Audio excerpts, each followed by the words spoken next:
Hey, what's up guys? So in this video, I'm going to identify the best digital real estate model that you can get into in 2026 to make real passive income on the internet. I'm somebody that's been making money with digital real estate for the last 11 years.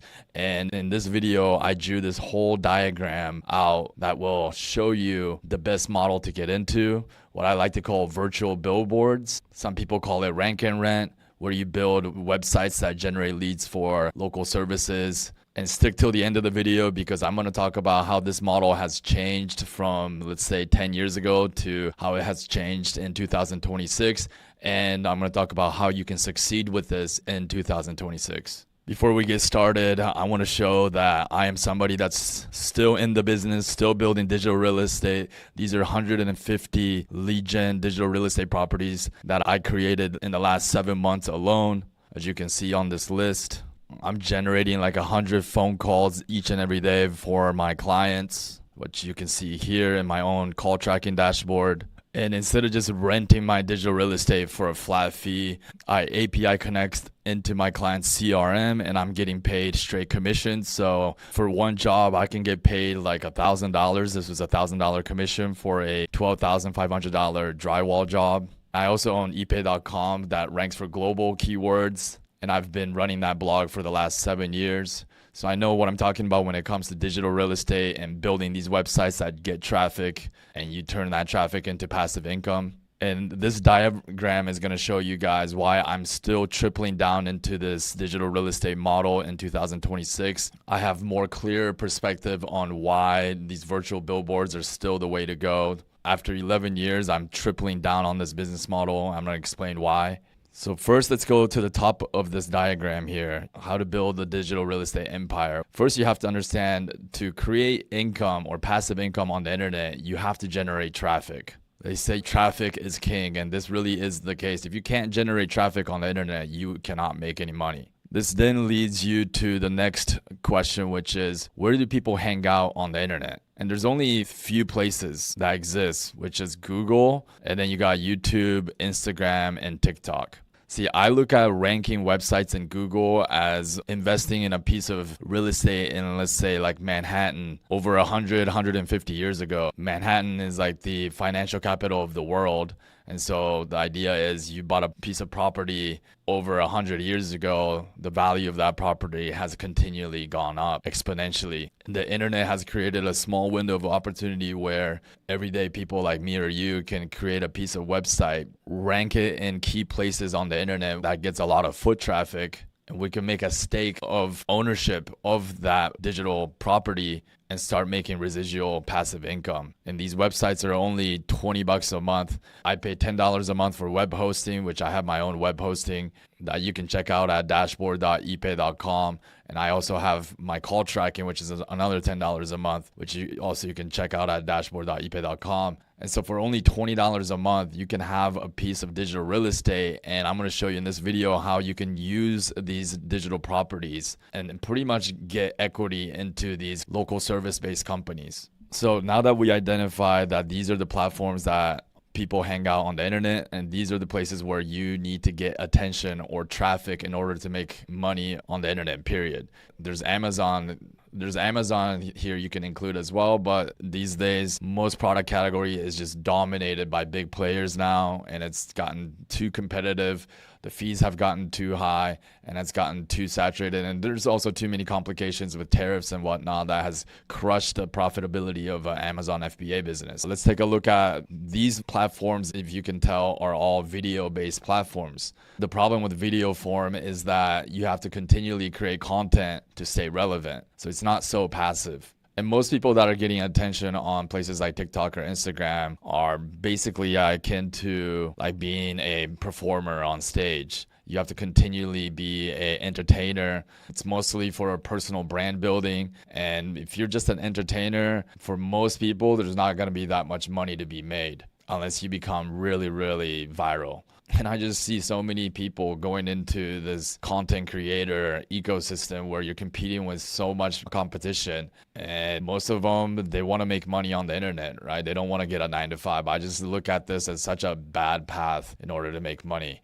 Now, the one good path that still exists on these video platforms is if you become an actual educator. You can then build a community. You can use platforms like School, and there's pretty good money to be made there. But also, it's not that passive. It still requires you to have some type of highly competent skill or expertise, which most people that are just working a 9 to 5, you're not going to have. And so then it really just leaves us with Google as the place on the internet where we can still rank websites completely faceless, not be an entertainer, not be on video, and still create digital real estate passive income. And so on Google, what people used to do back in like 2007, 2010 was to create blogs and promote affiliate products. There were like travel blogs, mom blogs, stay-at-home mom blogs. And I remember back in those days, I was very inspired by some of these blogs, including stevepavlina.com. Some of you guys might remember this blog. He wrote a bunch about personal development, and he was living that laptop lifestyle. And I used to look up to this guy. But these days, through various Google algorithm updates, like the Google helpful content, it has become incredibly difficult to even get any rankings on a global type of site. As you can see here, Steve Pavlina's traffic has completely crashed in recent years. It's hard to see here, but the graph is way down here. These little circles are blocking it, but the traffic is has collapsed. And people used to create like blogs that reviewed various products for Amazon as an Amazon affiliate, but now these sites are now dominated by huge brands. Like if I searched best portable hot tub, you used to be able to create some of these type of blogs and rank for these kind of keywords, but now you got sites like jacuzzi.com, 72 DR. You got designing vibes, 47 DR, and DR stands for domain rating. It's one metric of how Google is ranking websites, is like the power of the website. DR 47, DR 72 are monsters, right? They got thousands of backlinks. Then you got a huge company like The Spruce, also ranked on page 1. They got a DR of 90. Okay, this is like a colossal giant. You're not going to be able to compete anymore as a blogger. So then this very naturally leads us into local as the only other viable business opportunity that still exists to this day. So local is actually still possible to rank. For the keyword like best portable hot tub, you're competing with sites that are ranking. There's no local to it, right? It's like a global keyword. Whereas Grand Rapids Tree Service is a local search query. And suddenly you have a lot less competition. This is my tree service site in Grand Rapids, Michigan. That's been ranking for the last 11 years. I ranked this site back in 2015. It's still paying me $2,000 per month to this day. So over the course of 10 years, this one site has made me over $240,000. This is the digital real estate that I'm talking about, although I'm putting a twist to it in 2026. But as you can see, the traffic over the years have remained steady for this site. And when you can really hone in and have higher SEO skills in local, you can really become the big fish in a little pond. And there's still so many niches and so many cities that you can do this and dominate. And I really look at this business as owning virtual billboards. I'm setting up websites all across Los Angeles and all things home construction, from drywall, flooring, concrete, roofing, kitchen countertops, windows, and more. And the reason why I decided to triple down on the virtual billboard business in 2026 is that AI will not be replacing blue-collar workers anytime soon. I don't see robots replacing roofers for at least another 5-10 years. And Google still is the search engine for local services by far. Google's $1 trillion company. It's not going anywhere. They profit $100 billion each and every year. Whereas you see companies like ChatGPT, they're losing billions of dollars each and every month. And a lot of analysts say that ChatGPT might actually run out of money in 1.5 years. I'm not saying AI is going to go away. It's still a thing. But understand that if you do proper semantic SEO on these digital real estate, on these websites, your site will begin to get found by the LLMs or ChatGPT or any of these things. I'm getting leads today of people that found my website by searching on ChatGPT, because at the end of the day, SEO is still the skill that ranks the site, where AI is going to scrape the page one results anyway. So SEO is still the upstream predominant skill set here. If you look at this Google trend here, SEO has gotten more and more popular as time goes on. As long as there are search engines on the internet, SEO will always exist. So no, SEO is not dead in 2026. Again, we can optimize our websites to be found inside LLMs, but Google Maps and Google's local search is still the #1 way people use to find local services. And the reason why I love SEO so much is, first of all, you can be faceless, build websites, rank, get traffic, make money. You don't need to become an entertainer or a content creator.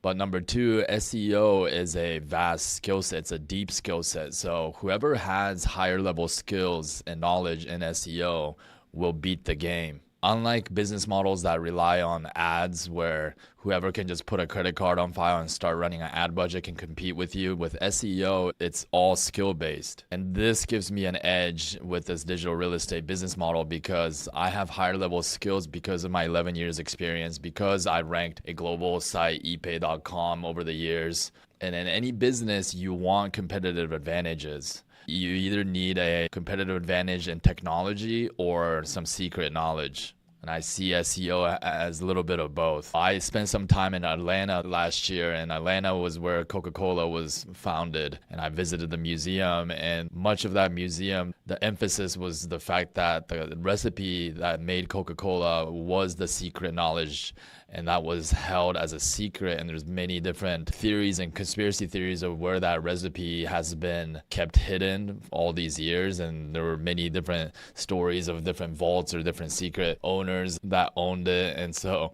that's an example of a business that having a secret knowledge as part of their competitive advantage.